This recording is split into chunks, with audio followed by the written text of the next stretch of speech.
Well, I don't think just that only writers do. I mean, we have a special role, just like an artist. A painter has a special role, you know, a visual role, and a musician does. Everybody in the creative arts, I believe, everyone has a role in that. But because I am a writer, I know that this is the best way I can express it. And hopefully, if people can read, that they will read it and be educated by it.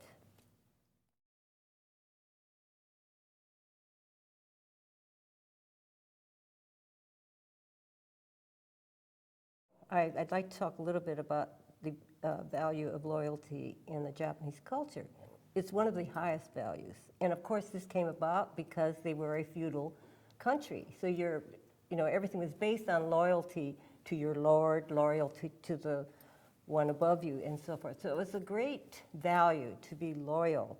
And that's why when the Japanese Americans were accused of, quote, being disloyal, it was really a humiliation, because that's one of their highest values, is loyalty to the family, loyalty to the country, and so forth. So when they were asked to sign the loyalty oath, there was one of the reasons why it was so divisive, because anybody was thinking that if you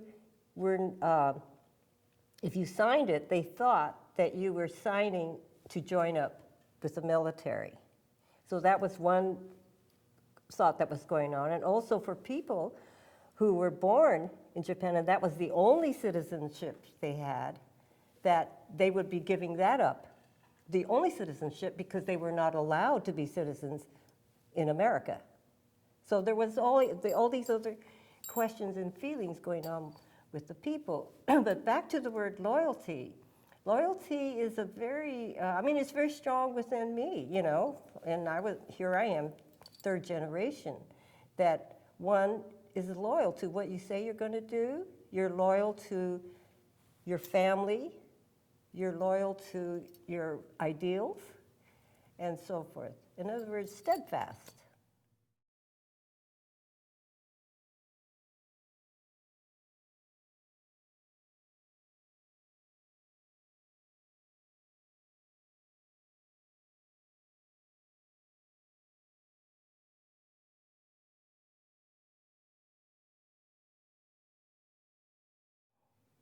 Gosh, the whole idea of saying do not wear headscarves is, in a way, ridiculous to me that you can ask somebody, because that means that you belong to a certain religion.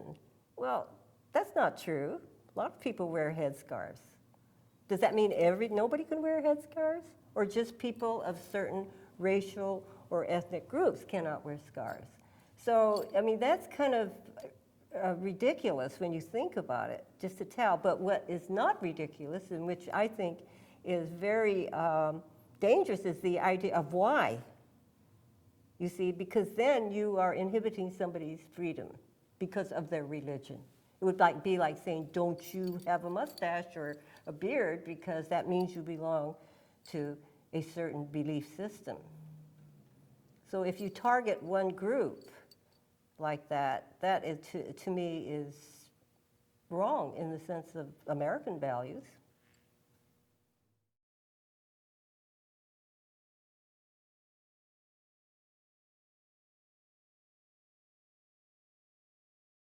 Okay, if we back up there, first of all, I think, I was so young then, no one had any idea of what was happening to us.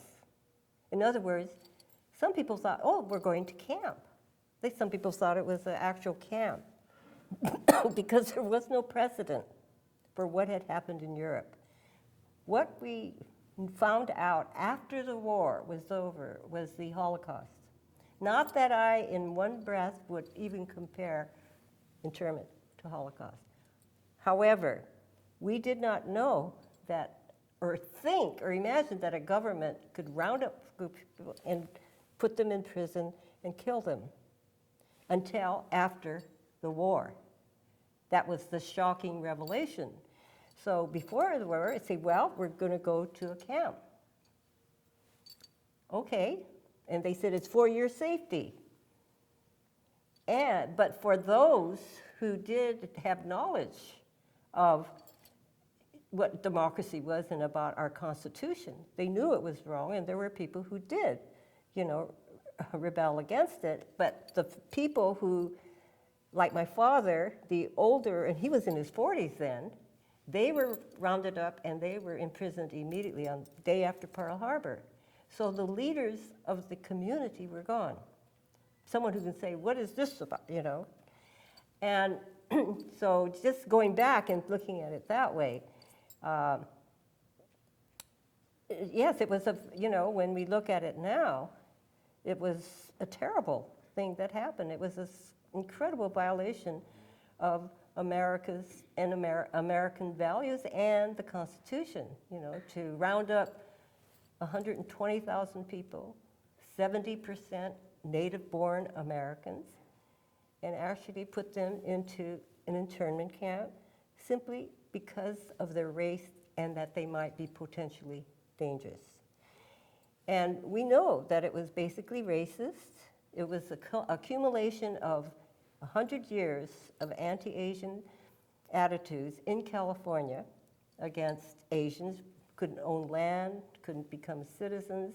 I mean, this goes way back to the gold rush times for the Chinese and the Japanese. So it was accumulation of that it was allowed to happen or to go through. So in terms of laws and about this wholesale,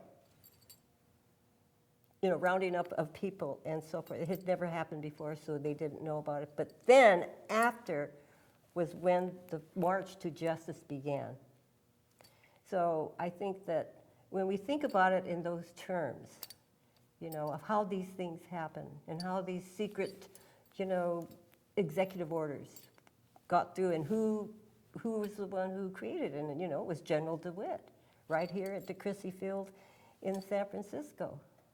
He made up that whole law and gave it to Franklin Roosevelt, which is that the Japanese were dangerous. But they did not round up Germans. They did not round up Italians, and we were at war with them. So it was racially based. And also, all the land, all the farm, the fishing business, and actually the truck farming business, I think the Japanese controlled maybe about 42%. They lost it all. So there were these other factors that come in. They're not the only reason, but these are things where people could have,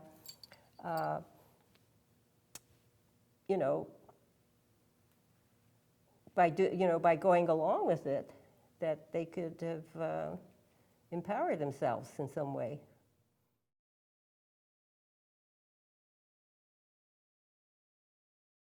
Oh, of course, if we're not on top of it, if we're not thinking about it, and if we don't look at who's doing what, and who they were. Oh, yes, I think so, and not in a paranoid way, but just understand that, that these things can happen, and this is how it does. You see the danger signs. Because it could be any group, for any reason.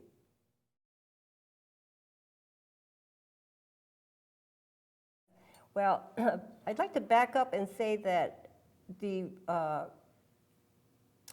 remarks are very different from when I first went on, first went on the radio or first went out to speak when the book first came out in 73?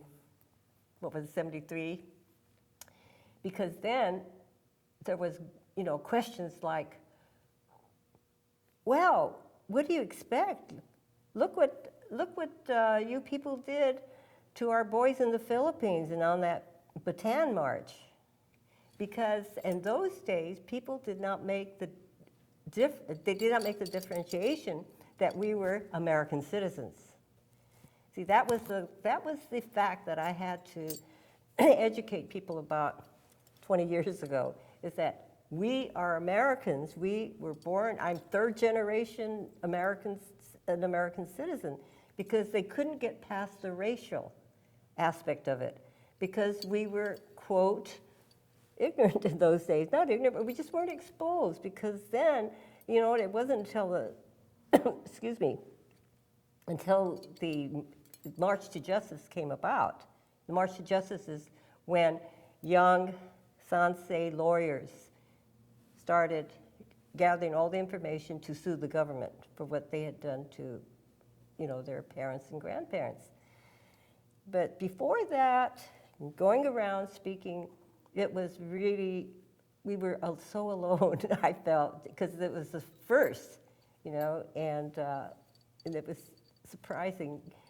I think it was very enlightening for Jim, because he had not ever experienced racism on that level, but here his wife, he was seeing it, you know, coming at us. And that, it was hard.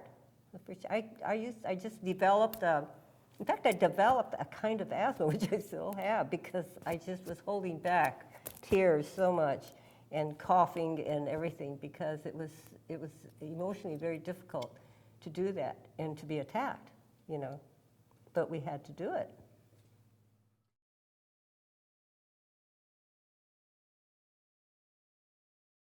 There's a big difference in the reaction in that they say, oh my God, we never knew that, and that's terrible. You see, but, you know, 30 years ago, it wasn't that kind of a reaction. It was, okay, they didn't know about it, but what do you expect? You see, so I think we have come a long way, all of us. Americans have, because, and I really attribute it to Martin Luther King and the civil rights movement, and people like the California Humanities, who educate people about this type of things of who we are as human beings, you know, and about democracy, like what you are working with now, you know, with this series. So I think that we have expanded. Oh my goodness, we have.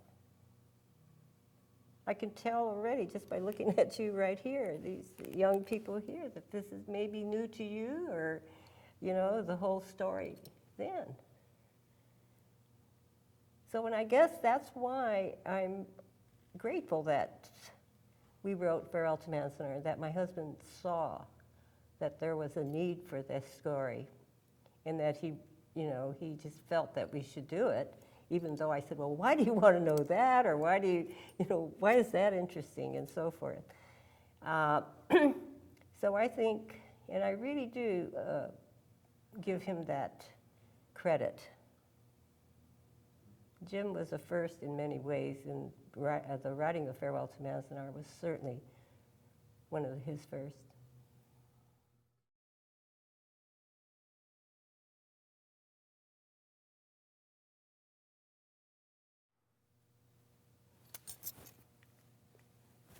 Gosh, you know, that's a hard question, because, you know, there's not just one, and, you know, and it changes all the time.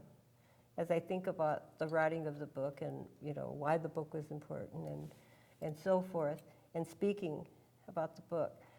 But I think what I really have learned in speaking to, you know, all these years to many groups, from Missouri to, you name it, to other countries, is that it really has underlined for me the value of the human family, of humanities. I mean, that's what touches people. That's, you know, it's not just the mind. The mind is important, yes, but what really, in terms of literature, that if you want to touch someone, and that's where it is, it's in our humanness, that they can feel, you know, what you're feeling, or project, whatever it is. I have boxes and boxes of letters from young people who will have identified with some chapter or some part paragraph in the book, say, that happened to me, or this is what is happening to me, and I'm fat, and people, don't include me in things, and I know how you felt, and so forth. So, you touch people in some way. And you connect on a human level.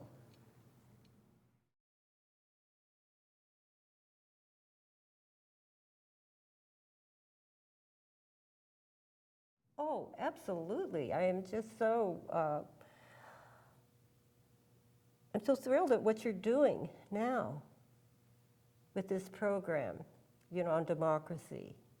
I think, we need so much to have many voices talking about what it is so that people, democracy just isn't some word out there that nobody really understands, but how important a word it is in today's society, in today's world, because democracy, can be polluted by huge corporations and huge economic wins and so forth, It can be. But we have to have voices that keep us grounded as to why America is great, why America is the America it is today. And it definitely is because of democratic values, I believe.